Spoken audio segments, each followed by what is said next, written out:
Okay, let's dive right into this explainer titled The Disastrous Investment, Liquidation Priority and Ownership Rights. We're going to see exactly what happens when an investment goes, well, incredibly wrong.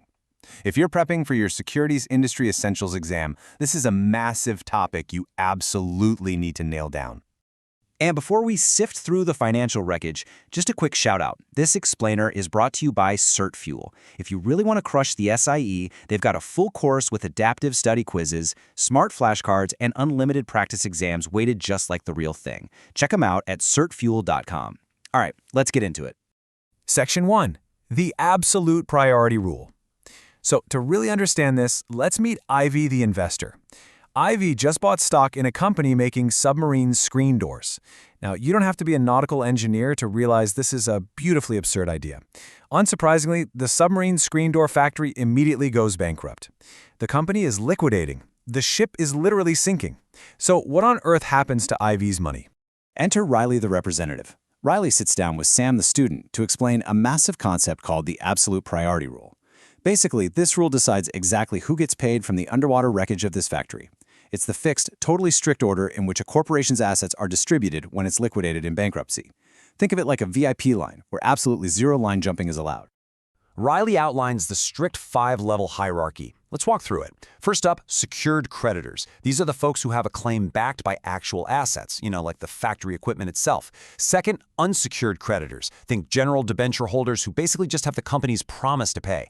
Third, subordinated debenture holders. These are debt holders who actually agree to step back in line. Fourth, preferred stockholders. And dead last, number 5, common stockholders, just like Ivy.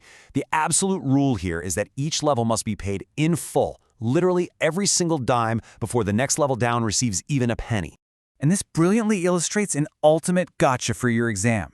So watch out for this exam trap. Debt always comes before equity. It totally doesn't matter what kind of equity you have or how special you think your stock is.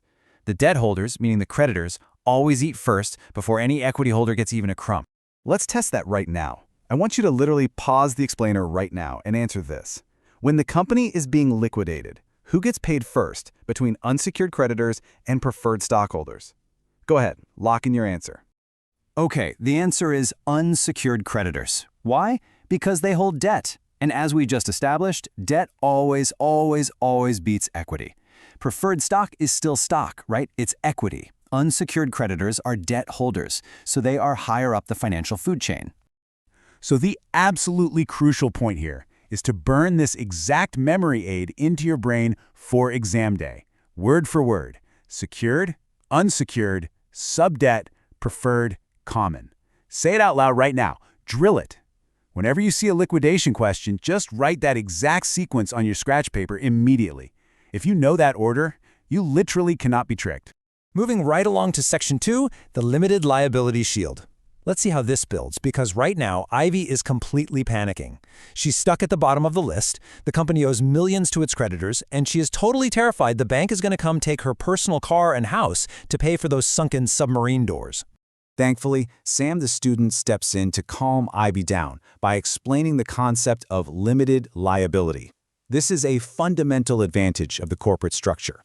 Shareholders only lose what they invested. Creditors absolutely cannot go after a shareholder's personal assets. So the absolute worst-case scenario for Ivy or any shareholder in a bankruptcy is just a total loss of her initial investment. That's it. Her house is completely safe. Which brings us to another massive exam trap. The test makers really love to bait you with this one.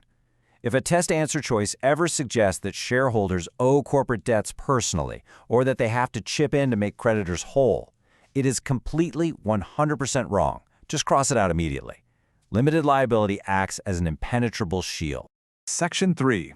Common versus preferred ownership rights. Now, what's really interesting here is how Ivy's rights and her risks would have changed depending on exactly what flavor of stock she actually bought. We know there's common stock and preferred stock, but they serve totally different investor goals.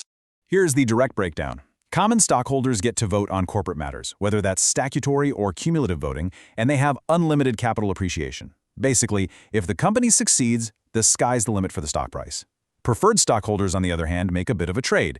They generally get absolutely no voting rights, and their capital appreciation is limited because they're buying it for a fixed dividend. They essentially trade away that massive growth potential just to get a fixed, steady payout.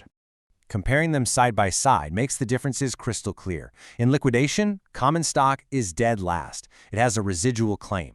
Preferred stock gets to cut in line, ranking before common stock. But remember, still after all the debt. When it comes to dividends, common stock payouts are variable and, frankly, never guaranteed.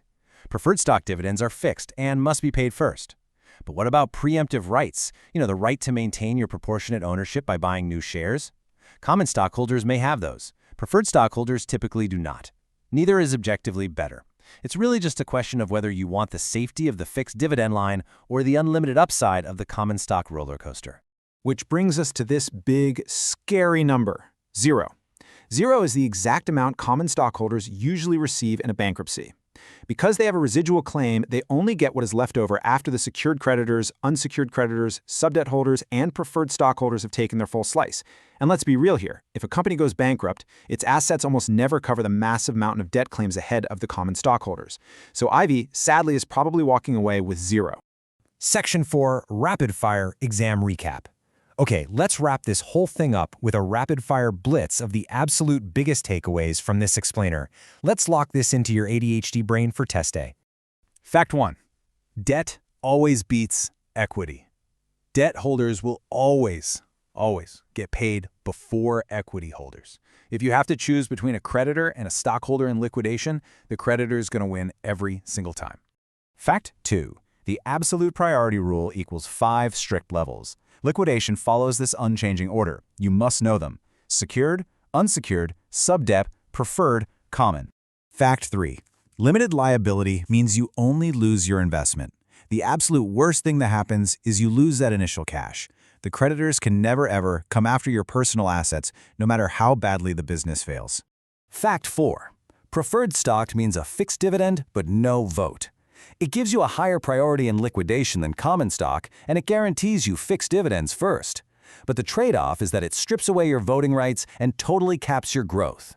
So if you ever decide to take a wild risk and invest your hard-earned cash into something as absurd as submarine screen doors, do you know exactly where you stand when the ship inevitably sinks? Because the examiners definitely expect you to know. Keep reviewing these rules, memorize that exact order, and you are going to completely nail these questions on your exam. Thanks for joining me on this explainer, and happy studying.